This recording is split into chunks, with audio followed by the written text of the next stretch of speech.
mga taga-Pasig, pero ba dito yung mga naglakad mula sa mga simbahan, sa kanilang parokya, no, sa baba ng Antipolo. Isang bagsak nga mula doon sa mga naglakad. 1, 2, 3. Ayun. Doon po sa nahirapang mag-drive. Nahirapang mag-drive, ano? Yung pumupuno po ng garahe natin, ng parking dito sa Antipolo. Yan po, mga nakavan, kamotor, mga kotse.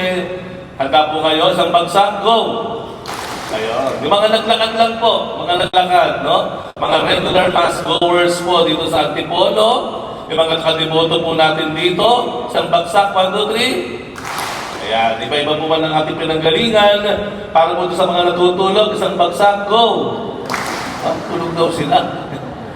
Pero ang pinanggalingan natin, magkaiba man po tayo ng pinanggalingan, can we just bless one another? Sabihin natin sa bawat isa, sa mga nasa paligid nyo, God bless you. God bless you. Ayan. Isang magandang pagkakataon po sa atin na magkatipon-tipon tayo sa unang araw ng Mayo na kung saan ito ay nagiging kasanayan o tradisyon na umakyat ng Antipolo sa buwan ng Mayo para mag-alay lakad. Yung mga nag-alay lakad ng kapayapaan para sa kapayapaan. Ayan po, no? Maibahagi ko po sa inyo kahapon po yung mga nataga Quiapo, mga nag-posisyon po mula Quiapo, isang bagsak nga, 1, 2, 3. Malakas pa, may energy pa. Meron po kakaibang karanasan sa Quiapo kahapon habang ang ating lubos sa kagalang-galang Bishop Ruperto ang nangunguna sa banal na misa, bigla na lamang po sa kalagitnaan ng misa, dumami po yung gamo-gamo. Nakakita na ba kayo ng gamo-gamo? Ayan. Ibang klase po talaga. First time ko po na makakita ng gamo-gamong pinupuno, halos binabalot yung mga malalaking ilaw ng simbahan ng Quiapo. Sanay ako sa gamo-gamo sa bahay. Pero gamo-gamo na napakadami na bumabalot doon sa mga ilaw ng Quiapo, noong ko lang naranasan. Kami malayo na, nasa sulok na kami, pero ginagapanan pa rin kami ng gamo-gamo. Alam niyo yung gamo-gamo, para namang harmless sila, di ba? Kasi maliliit lang sila, malalaki pa yung pakpak nila kasi sa katawan nila, ganun lang sila ng ganun. Pag dumapo sa'yo, ang tanging takot mo lang doon, yung makagat kayo, pero parang hindi nga malakas. Masakit ba kumagat ng gamo-gamo? Parang hindi naman parang mas masakit pa yung kurot mo katabi mo di ba? Dahil natutulog ka. Mapapaliwala. Titingnan mo siya, parang harmless naman ito. Parang isang pitik mo lang, patay na kasi ang liit niya, ang gaan-gaan niya. Pero alam niyo, ipagpaumanhin po ninyo, no? Dahil ako ay manghang-mangha doon sa nakikita ko, habang nagmimisa si Bishop, nakapag-chat GPT pa ako. Sa ano ba itong gamo-gamo na ito? Ako litong-lito. Ang sabi kasi nila, pag malapit na umulan, o pagkatapos umulan, saka dumadagsa ang gamo-gamo. Alam niyo ano ang na-discover ko? Ang gamo-gamo ay nagiging... ito nasa kanan. Ang gamo-gamo ay nagiging... walang masyado nakakaalam, no? Pareho po tayo. Kagabi ko lang nalaman. Alam niyo po ba, do you know, na ang gamo-gamo pala, sandali lang yan lilipad-lipad, di po ba? Ilang minuto pa lamang, pansinin niyo po, nawawala ang kanilang pakpak. Nawawala ang pakpak niya. Lumilipad-lipad dyan, after a while, wala na masyadong nilipara. Nasaan na? Nandun na sa sahig. Gumagapang na. Nandiyan na, gumagapang na sa damit mo, hindi na nakalilipad. Natatanggal pala ang kanilang pakpak. At sila ay magsisimulang maggalawan. Hulaan niyo kung saan sila pupunta. Ano yung hinahanap nila? Kahoy. Bakit kanyo? Bakit kahoy? Dahil yung gamo-gamo na mistulang walang imig, harmless, ay nagiging mapeste at mapanirang anay. Sabihin nyo nga anay. At nakita nyo, alam po, titignan nyo ang mukha ng anay nakakatakot. Ang lalaki nila, yung kanilang ipin, ang tutulis, napakatitigas ng mga kanilang kagat, napakasasakit. Sa katunayan, yung mga pangkaraniwang kahoy, yun ay kaya-kaya nilang ubusin, kaya-kaya nilang sirain, yung mga bahay natin. May mga anay, di po ba? Minsan yung mga puno, yung po sa dati ko nasa San Felipe Neri, may puno doon eh. Biglang bumaksak, muntik lang na may mabagsakan. Pagtingin namin, wala namang hangin, wala namang bagyo. Maganda naman ang panahon, nakita namin, yung palamugat niya inanay na, nakakatakot. Kaya pabagsakin ng bahay. Bakit ko kinukwento ito? I then just realized last time na ang gamo-gamo ay parang panalangin. Prayer. Tanong niyo ako bakit? Pakitanong ako, sabihin niyo, bakit Father? English? Spanish? Wala, naubos na. Dahil ang panalangin, parang ang tahimik, we seem to be so harmless. When you pray, you look so meek and gentle. You are not disturbing anyone. There's not so much noise pag nagdadasal ka. Pero, yung tahimik mong panalangin, nagiging ana yan. Bakit? Dahil ang panalangin mong iyan, mayroong angking lakas at kapangyarihan. At kaya niyang patumbahin ang pinakamalaking bantak sa buhay mo. Kaya niyang sirain yung mga istrukturang masama na iyong nakagawian kahit mga sistemang mali sa ating lipunan. That's how prayer is. When you pray alone, parang walang nangyayari. May ganun tayo, no? Naranasan niyo ba yun? Saan naman ako nagdasal? Parang walang nangyayari sa problema ko. Umaagad pa ako ng antipolo. Parang ganun pa rin ang mister ko. Ang anak ko, di pa na nag-aaral ng maayos. Wait. It's like a moth. Isang gamo-gamo ang panalangin natin. Parang walang ingay, parang harmless, pero kumanda ka, it will be very powerful. And could be the most powerful weapon in the world. Naniniwala ba kayo doon? Sabihin nyo nga, most powerful weapon.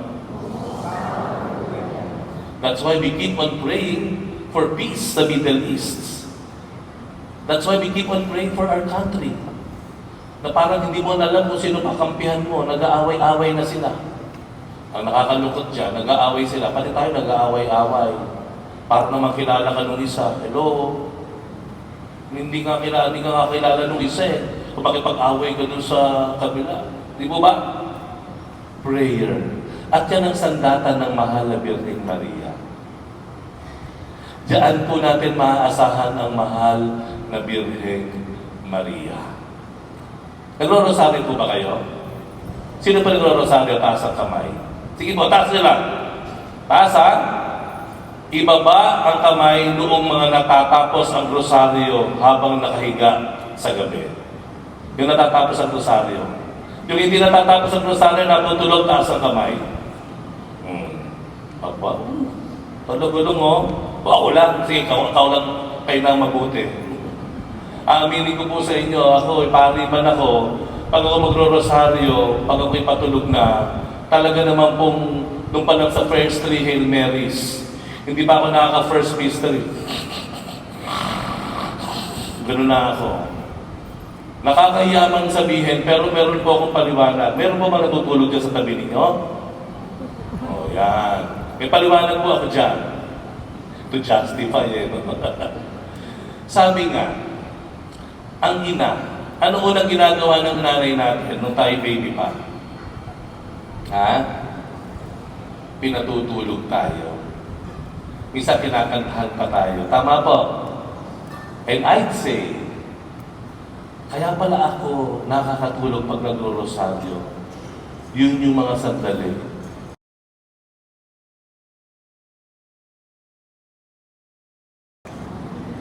Ngani. po ba? There's some truth in it. Ano? There's some truth in it. You see, no, when you start praying in the rosary, nagbabiyahe ka man, parang antok na antok ka. Hindi naman lagi. Saan naman wag naman lagi, tulog ka lagi. Wala ka nang natapos na rosaryo. But I'd say, as a mother, mga maraming nanay dito, kapag ikaw ay tumakbo sa nanay mo, you will be at peace, you will feel secured, and you will feel rested. Kaya umuwi tayo sa bahay eh. Di po ba? Yung mga may asawa na gusto yung umuwi ng bahay. And it's because of the powerful presence of the Blessed Mother. That's the first message perhaps. Let us keep on praying. Parang walang nangyayari, parang walang pakialam ang buong mundo sa iyo, pero wait, there's something happening that is so strong na pwedeng gibain at patumbahin ang iba't ibang struktura ng problema, suliranin, sakit, at kung ano pa man. The second point siguro, hindi lang tayo, we will not just talk about Mama Mary. Let's talk about Saint Joseph, na ating kapistahan ay pinagdiriwang ngayon. Tandaan niyo sa Ebanghelyo, ang sabi ng si Jesus, pumunta doon sa kanyang second home. I think they were referring to Capernaum. That was the second home of Jesus. At yung bahay ni Jesus sa Capernaum ay bahay po yun ni San Pedro. At ang bahay ni San Pedro, katabi po ay sinagoga. At sabi sa Ebanghelyo, si Jesus ay nangangaral sa sinagoga. At ang sabi ng mga tao, sino ba yung batang iyan? Sino ba yung lalaking iyan? Ang galing-galing magsalita. Ang dami niyang kapangyarihan. Anong sabi? Anong unang-unang description o reference sa kanya? Di ba yan yung anak ng karpintero? Di ba ang ina niya si Mama Mary o si Maria? Di ba yan ay anak ng karpintero? The first reference ay yung tatay. This is a call for all fathers. Ang mga tatay po natin, gusto na nilang i-maintain yung strong image. Especially nowadays, no? May mga pasaway doon na anak, may mga masyadong independent na anak, yun ang daming pwedeng gawing vision mga anak. Ang mga tatay gusto nila would remain a strong presence and image of the family. Para pag hindi kaya ni nanay, sino ang haharap?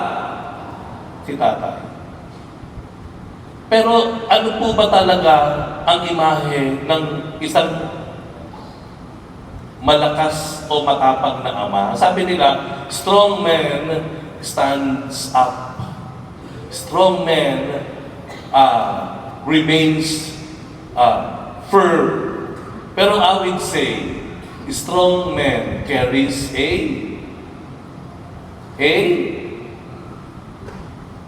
rosary. Strong man carries the rosary. Yan ang tunay, gaan napapatay ang lakas ng kalalakihan. Hindi yung lakas physically. In fact, maniwala kayo sa I think most of you will agree with me. Mas matapang ang babae kaysa lalaki. Tama pa? Totoo yun. Mas matapang ang babae kaysa sa lalaki. Ang mga kalalakihan kagaya ni San Jose, yaan ay mayroong pananalig sa Diyos. Yan ay may sandigan sumasandal sa Diyos. That the mark of a strong man is a man who carries a rosary. Because the rosary, ano nilalaman ng rosaryo? Ang iba't ibang misteryo ng buhay nino ng Panginoong Yesus. Kasama niya, handa siyang buhatin ang krus ni Jesus. Handa siya na makiisa sa misyon ni Jesus. Alam niyo yung mga deboto ng Nazareno? Nasaan yung mga deboto ng Nazareno dito? Ayan. Pag nakita niyo mga debotong lalaki ng Nazareno, lalaki. May mga tatuyan. Di po ba? Pero manda kayo. Pag nakita niyo magdasal yan, talaga naman, very prayerful. Ang mga hijos del Nazareno, yan po ay aking nasaksihan. When starting the time na ako ay napunta sa simbahan ng Quiapo. Dito mga deboto, mga hijos, di ba? Lalaking lalaki, mga tatay yan, mga tambay, tatu-tatuya. Pero pag nagdasal po yan, hindi nyo maistorbo. Talagang binibigay nila ang lahat. At yung pagbibigay nila ng lahat sa Nazareno, itataas sila ang kamay na parang sumusuko sa Panginoong Jesus Nazareno. They are prayerful. The tatays. Siguro po sa misang ito, yan po ang ating panalangin. Na atin pong balikan, atin pong tuklasin ang lakas at kapangyarihan ng panalangin. Na ang tunay nating lakas at kaligtasan nakasalalayan sa ating pagtitiwala sa Diyos, sa ating pagdarasal, sa ating pagbibigay ng ating sarili sa Kanya. Amen.